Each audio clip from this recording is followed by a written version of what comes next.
മാന്യപ്രേക്ഷകർക്ക് നമസ്കാരം. നിങ്ങൾ ഇത് കേട്ടോ? നമ്മുടെ രാജ്യത്തെ 2 കപ്പലുകളെ ഇറാൻ ആക്രമിച്ചതിനെതിരെ അനുകൂലിക്കാൻ രാജ്യദ്രോഹികള് പച്ച മലയാളത്തില് കുറെ എണ്ണ ഇപ്പോ ഇറങ്ങിയിട്ടുണ്ട്. അതിലൊരുത്തം വിളിച്ചു പറയുന്നത് നിങ്ങളൊന്ന് കേട്ടു.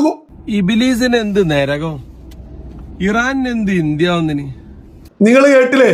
ഒരുത്തം വിളിച്ചു പറയുക, അതായത് ഹോർമോസിൽ ഇന്ത്യൻ ഓയിൽ ടാങ്കറിന് നേരെ ഇറാന്റെ വെടിവെപ്പ് എന്ന മീഡിയ വണ്ണിന്റെ പോസ്റ്ററും വെച്ചിട്ട് ഒരുത്തം പറയാ ഇറാൻ എന്തി ഇന്ത്യ എന്ന്. എങ്ങനെയാണ് ഈ രാജ്യത്തെ ഒരു പൗരന് ഇത്തരത്തിൽ ചോദിക്കാൻ സാധിക്കുക? നമ്മുടെ മണ്ണ് കഴിഞ്ഞിട്ടല്ലേ ഉള്ളൂ, നമുക്ക് മറ്റെന്തും. പക്ഷെ നിങ്ങൾ കേട്ടില്ലേ ഇറാൻ എന്ത് ഇന്ത്യ എന്നൊക്കെ? അതത്ര നെറികേടാണ്.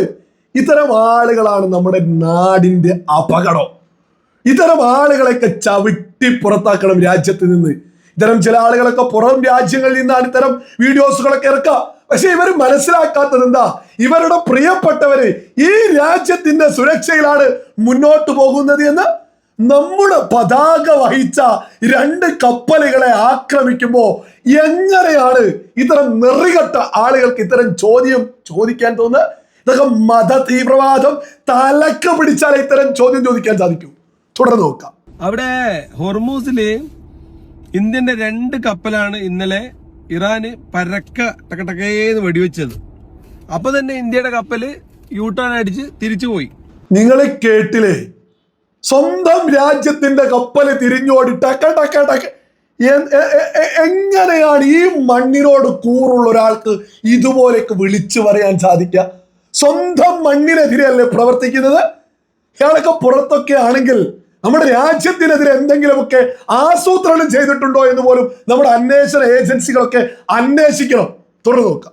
പക്ഷെ ഇതിലെന്താ പ്രോബ്ലം എന്ന് വെച്ച് കഴിഞ്ഞാല്, ഇന്ത്യയുമായി ഡിപ്ലോമാറ്റിക് ആയിട്ട് വളരെ നല്ല റിലേഷനിലുള്ള ഇറാൻ ഇന്ത്യയെ ഇപ്പൊ ആക്രമിക്കാനുള്ള കാരണം എന്താന്ന് വെച്ച് കഴിഞ്ഞാല്, ഇന്ത്യ ആക്രമിക്കാന്ന് വെച്ചാൽ ഇന്ത്യൻ കപ്പല്, അതായത് കടലിൽ ഒഴുകുന്ന ഇന്ത്യയുടെ കൊടി പതാക വഹിച്ചിട്ടുള്ള കപ്പൽ എന്ന് പറയുമ്പോൾ ഇന്ത്യയുടെ ഒരു ഭാഗം തന്നെയാണ്.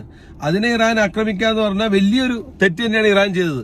പക്ഷെ ഇറാന്റെ ഭാഗത്ത് ഇറാൻ പറയുന്നത് ഹോർമൂസ് സ്ട്രെയിറ്റ് തുറന്നിട്ടില്ലെന്നും അവിടെ ഈ കപ്പലിനൊന്നും പോകാൻ ആരും നിർദ്ദേശം നൽകിയിട്ടില്ലെന്നുമാണ് ഇറാൻ പറയുന്നത്. എന്റെ ലളിതമായിട്ടുള്ള ചോദ്യം, ഇവിടെയുള്ള സുഡാപ്പി ജിഹാദി ഇറാൻ പ്രേമികൾ ഒന്നടങ്കം പറയും ഇങ്ങോട്ട് ആക്രമിച്ചത് തെറ്റത് അങ്ങ് പറയും. എന്നിട്ട് പറയൂ അവര് തന്നെ എടുത്തു പറയാണ് പക്ഷെ ഇറാന് അങ്ങനെയാണ് ഇങ്ങനെയാണ് ഇറാന് ഇറാന്റെ നിയമം പറയാൻ ഏതാണോ ഇവിടെ ആളുകളെ ഏൽപ്പിച്ചത്? ഇറാന്റെ വശം പറയാൻ ഇവരെയൊക്കെ ആരാണ് ഇവിടെ ഏൽപ്പിച്ചിട്ടുള്ളത്? എന്റെ ലളിതമായിട്ടുള്ള ചോദ്യം, ഇറാന്റെ വശം പറഞ്ഞ് സ്വന്തം രാജ്യത്തിനെതിരെ സംസാരിക്കാൻ ഇവരൊക്കെ ആരാണ് ഏർപ്പാടാക്കിയത്? ഇതൊക്കെ തലക്ക് പിടിച്ച മത തീവ്ര നിലപാടാ. അല്ലെങ്കിലും നിങ്ങളൊന്ന് ചിന്തിച്ചു നോക്കൂ. നമ്മുടെ രാജ്യത്തെ 1 കോടിയോളം ആളുകൾ ഗൾഫ് രാജ്യങ്ങളിൽ ജോലി ചെയ്യുക. കഴിഞ്ഞ കുറെ മാസമായിട്ട് ഇറാൻ അങ്ങോട്ടാണ് ആക്രമണം നടത്തിക്കൊണ്ടിരിക്കുന്നത്. ആ സമയത്തും മതം തലക്ക് പിടിച്ച തീവ്ര നിലപാടുള്ള ആളുകൾ നമ്മുടെ കേരളത്തിൽ ഇറാന്റെ ഒപ്പം അടിയുറച്ചിരുന്നു. ഗൾഫ് രാജ്യമല്ലേ പോട്ടെ എന്ന് കരുതാ. പക്ഷെ സ്വന്തം മണ്ണിലേക്ക് സ്വന്തം കപ്പലുകളെ, സ്വന്തം പതാക, നമ്മുടെ പതാക വഹിച്ച കപ്പലുകളെ ആക്രമിക്കുമ്പോ എങ്ങനെയാണ് ഇതുപോലെയൊക്കെ വിളിച്ചു പറയാൻ സാധിക്കുന്നത്? ഇവരെങ്ങനെയാണ് ഇറാന്റെ വശം പറഞ്ഞിട്ട് ഇറാനെ ന്യായീകരിച്ച് പച്ച മലയാളത്തിൽ ഇതൊക്കെ ഇവിടെ ഇറക്കുന്നത് എന്തിനാ? ഇറാൻ പ്രേമവും മതതീവ്ര നിലപാടുമുള്ള ആളുകളെ ഇവിടെ വളർത്താനല്ലേ? അന്തസ്സുള്ള ഈ രാജ്യത്തെ പൗരൻ എന്താ പറയേണ്ടത്? ഒരൊറ്റ കേസുള്ളതില് നമ്മുടെ ആക്രമിച്ചവർ നമ്മുടെ ശത്രുവാ. ലോകത്തിന് ഏത് രാജ്യവും നമുക്കെതിരെ തിരിഞ്ഞാൽ അവർ ശത്രുവാ. അല്ലാതെ അവിടുത്തെ മതം നോക്കി അപ്പുറത്തേക്ക് ചാടുന്ന നെറികെട്ടവന്മാരെ ഈ രാജ്യത്ത് നിന്ന് ചവിട്ടിപ്പുറത്താക്കണം. അതിലൊന്നും അപ്പുറം ഒന്നും പറയാൻ തന്നെ ഇല്ല. മതം നോക്കിയിട്ട് അപ്പുറത്തെ രാജ്യത്തേക്ക് നിൽക്കുന്നത് ആരാണോ അവരെ ചവിട്ടിപ്പുറത്താക്കണം. തുടർന്ന് നോക്കാം. ഇത്രയും നഷ്ടങ്ങൾ സഹിച്ചിട്ട് വീണ്ടും അവർ കീഴടക്കണം എന്ന് പറയുമ്പോൾ ഒരു തരത്തിൽ അവർ അംഗീകരിക്കാൻ പോകുന്നില്ല. ഇനിയുള്ള നഷ്ടങ്ങൾ സഹിക്കാനും അവർ തയ്യാറാണെന്ന് അവർ പറയുന്നത്. അപ്പൊ ഈ ഒരു സംഭവം നമ്മൾ മനസ്സിലാക്കാത്തത് കൊണ്ടാണ് നമ്മൾ പറയുന്നത് ഇറാൻ അവിടെ കുനിഞ്ഞു നിൽക്കും അല്ലെങ്കിൽ ഇറാൻ തോക്കും എന്നൊക്കെ പറയുന്നത്. ഒരു തരത്തിലും അവരത് അംഗീകരിക്കാൻ പോകുന്നില്ല. അതുകൊണ്ട് തന്നെയാണ് ഇപ്പൊ ഇന്ത്യൻ കപ്പലുകൾക്ക് നേരെ തുരുതുര വെടിയുറുത്തുകൊണ്ട് ഇറാൻ ഒരു വാർണിംഗ് കൊടുത്തിരിക്കുന്നത്. ഒരാളും ഇതിലൂടെ കിടക്കില്ല, ഞങ്ങളുടെ എത്ര നെറികെട്ടവനാണ് ഇവരൊക്കെ. ഓരോ മലയാളിയും ഈ രാജ്യത്ത് ഓരോ പൗരനും ചിന്തിക്കേണ്ടതാ. ഇറാൻ ഒരുപാട് നഷ്ടങ്ങൾ ഉണ്ടായിട്ടുണ്ട്. അതുകൊണ്ട് ഒരാളെയും ആരെ വിടൂലാത്. നമ്മുടെ കപ്പലുകളെ വിടാത്തതിനെ ഇറാന് വേണ്ടി ന്യായീകരിക്കല്ലേ. ഒരു ഉളുപ്പുമില്ലാതെ നമ്മുടെ രാജ്യത്ത് ചോറും കൂറ് ഇറാനെ പോലെയുള്ള, എന്നിട്ട് അതൊരിക്കൽ എന്ത് തോൽക്കാനാ? ഈ ഇറാനിന് എങ്ങോട്ട് തോൽക്കാനാ? ആയത്തുള്ള അലി ഖമൈനി എന്ന ലോകത്ത് ഭീകരവാദം വളർത്തിയിട്ടുള്ള ഹമാസ് എന്ന ഭീകര സംഘടനയെ, ഹിസ്ബുല്ല എന്ന ഭീകര സംഘടനയെ, ഹൂത്തി എന്ന ഭീകര സംഘടനയെ, ഇറാഖിലുള്ള നിരവധി ഭീകര സംഘടനകളെ ലോകത്തിന്റെ നാശത്തിന് വേണ്ടി വെള്ളവും വളവും ഒഴിച്ച് വളർത്തിയ അലി ഖമൈനി, ആയത്തുള്ള അലി ഖമൈനി തീർന്നിട്ടുണ്ടെങ്കിൽ ഇനി ഇറാനിനി എന്ത് തോറ്റില്ല എന്നാ പറയുന്നത്? ഒരു രാജ്യത്തിന്റെ ആദ്യ പൗരൻ, പ്രധാനപ്പെട്ട നേതാവ് തീർന്നു കഴിഞ്ഞാൽ ആ രാജ്യം പരാജയപ്പെട്ടില്ല എന്നൊക്കെ സുഡാപ്പികൾക്കും ജിഹാദികൾക്കല്ലാതെ മറ്റാർക്കെങ്കിലും പറയാൻ സാധിക്കുമോ? ഇപ്പൊ ഏറ്റവും ഒടുവിൽ വെപ്രാളത്തിലായ ഇറാൻ ആരുടെ നേരെ ആയുധം പ്രയോഗിക്കണം, ആർക്കെതിരെ ആക്രമണം നടത്തണം എന്ന് പോലും ഇല്ലാത്ത രീതിയിൽ അങ്ങേയറ്റം പരാജയപ്പെട്ടതിന്റെ പേരിലല്ലേ സ്വന്തം മരുന്ന് കൊടുത്ത കോടിക്കണക്കിന് രൂപയുടെ മരുന്നാണ് നരേന്ദ്രമോദി സർക്കാർ ഇറാന് വേണ്ടി സഹായം ചെയ്തത്. ആ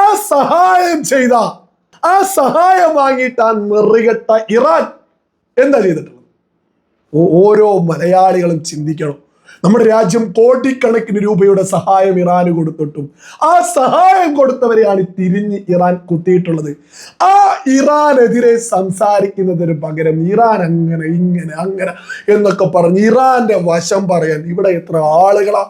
നമ്മൾ കഴിഞ്ഞ ദിവസം ഒരു റീൽ ഇറക്കിയിട്ടുണ്ടായിരുന്നു നമ്മുടെ യൂട്യൂബ് ചാനലിൽ, നമ്മുടെ ഫേസ്ബുക്ക് ചാനലിൽ, നമ്മുടെ ഇൻസ്റ്റഗ്രാം ചാനലിലൊക്കെ തന്നെ നമ്മൾ ആ റീൽ പോസ്റ്റ് ചെയ്തു. ലക്ഷക്കണക്കിന് ആളുകൾ അത് കണ്ട് അതിൽ വളരെ വ്യക്തമായിട്ട് നമ്മൾ പറഞ്ഞു, നമ്മുടെ രാജ്യത്തെ 2 കപ്പലുകളെ ഇറാൻ ആക്രമിച്ചു. ഇനി ആര് ഇറാനെ അനുകൂലിച്ചാലും അവർ രാജ്യദ്രോഹികളാണ്. ആ രാജ്യത്തിന്റെ നിലവിലെ മതഭരണകൂടം, ഭരണകൂടം നശിക്കേണ്ടത് ലോക സമാധാനത്തിന് വളരെ അത്യാവശ്യമാണ്. അറിയാലോ, ഗൾഫ് രാജ്യങ്ങളെ അവരെ ആക്രമിച്ചുകൊണ്ടിരിക്കുക വളരെ അത്യാവശ്യമാണ്. ഇറാന്റെ നിലവിലെ ഭരണകൂടം നശിച്ചു പോവേണ്ടത്.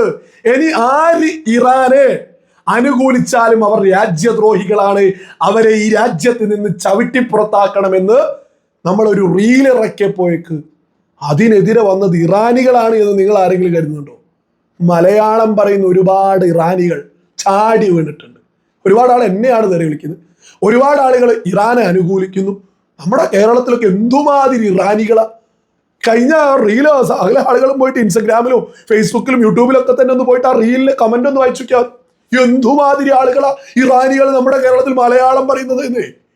എത്ര ആളുകളാ നമ്മുടെ കേരളത്തിലൊക്കെ ദിനം പ്രതി ഇറാൻ പ്രേമം വർദ്ധിപ്പിക്കാൻ വേണ്ടിയിട്ട് പല രീതിയിൽ ഇവിടെ വാർത്തകൾ സൃഷ്ടിച്ചുകൊണ്ടിരിക്കുക. ഇത്തരം ആളുകളൊക്കെ തോന്നിയതുപോലെ രാജ്യത്തിനെതിരെ പറഞ്ഞിട്ട് ഇത്തരം ആളുകളൊക്കെ വർദ്ധിക്കുന്നത് എന്തുകൊണ്ടാണ്? ഇവിടെ ഭരിക്കുന്ന ഇടതാണെങ്കിലും വലതാണെങ്കിലും ഈ പറയുന്നവർക്ക് കൂട്ടിക്കൊടുപ്പാണല്ലോ പണി. ഇതൊക്കെ തന്നെ സകല മലയാളികളും തിരിച്ച് മറ്റ് സംസ്ഥാനങ്ങളിൽ നിന്നും ഇത്തരം ഇറാൻ പ്രേമം മൂത്ത് ചാടി വീണ് കമന്റും വീഡിയോവുമായിട്ടൊന്നും അങ്ങനെ ആളുകൾ ഇറങ്ങുന്നില്ല. ഇവിടെ ഏറ്റവും കൂടുതൽ ആളുകൾ റാപ്പി ജിഹാദി മൈൻഡ് സെറ്റ് ഉള്ള ഒരു രാജ്യത്ത് പല സംസ്ഥാനങ്ങളുണ്ട്. പക്ഷെ ഏറ്റവും കൂടുതൽ ഇപ്പോൾ കേരളത്തിലാണ് എന്നുള്ളതും സകലരും തിരിച്ചറിയും. സ്വന്തം മണ്ണിനെതിരെ എങ്ങനെ ലോകത്തെ ഏതെങ്കിലും രാജ്യത്തുണ്ടാവോ സ്വന്തം മണ്ണിനെതിരെ ഒരു ആക്രമണം നടന്നിട്ട് ആ ആക്രമണം നടത്തിയവർക്കൊപ്പം നിൽക്കുന്നവർ അവർക്കൊക്കെ ഒരു പേര് പറയും. അതേതായാലും ഞാൻ ഇതിലൂടെ പറഞ്ഞില്ല, ഓരോരുത്തരും അങ്ങ് വിലയിരുത്തുക.